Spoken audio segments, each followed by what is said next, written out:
आज का हमारा जो टॉपिक है वो है संज्ञा। पहले, दूसरे और तीसरे वाक्य को आप देखेंगे।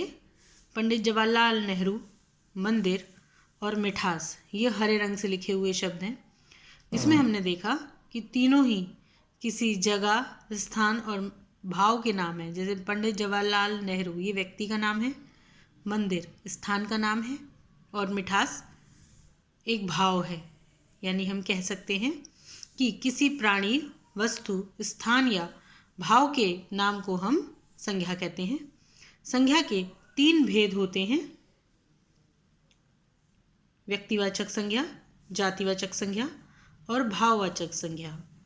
व्यक्तिवाचक संज्ञा वे संज्ञा शब्द जिससे किसी विशेष व्यक्ति, स्थान या विशेष प्राणी के बारे में, जगह के बारे में पता चलता है, उसे हम व्यक्तिवाचक कहते हैं।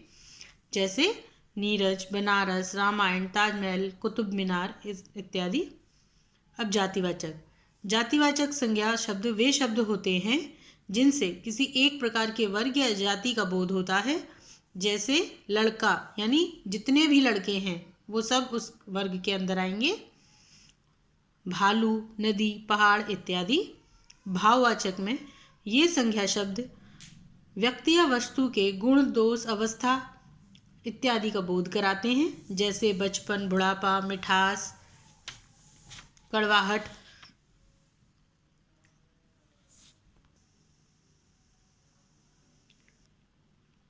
मित्रता, लड़कपन, लिखावट, बुराई, प्रेम इत्यादि। यानी जो संज्ञा शब्द किसी व्यक्ति या वस्तु के गुण, दोष आदि की बोध कराते हैं। अब हिंदी में अंग्रेजी भाव के प्रभाव से संज्ञा के 2 भेद और स्वीकार किए गए हैं, जिसमें कि जैसे आप इंग्लिश में देखेंगे तो वहाँ पर आपको मटीरियल नाउन भी मिलती है और कलेक्टिव नाउन। तो जो मटीरियल नाउन है हिंदी में उसे द्रव्यवाचक संज्ञा कहते हैं और जो कलेक्टिव नाउन है उसे हम समूहवाचक संज्ञा कहते हैं।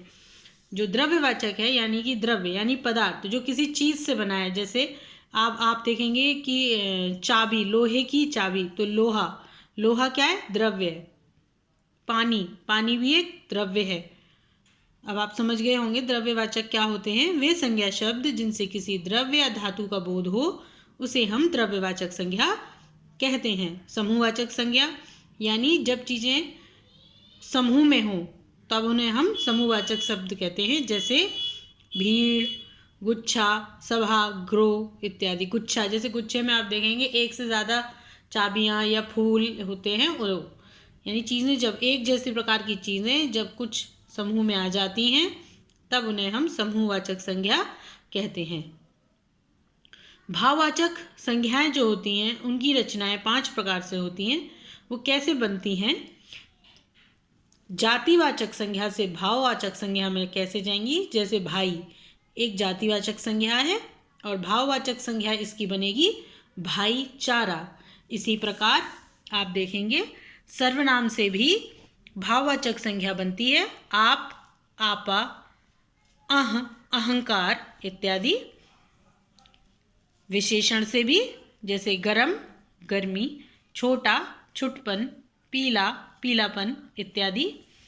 क्रिया से लड़ना, लड़ाई, काटना, कटाई इत्यादि।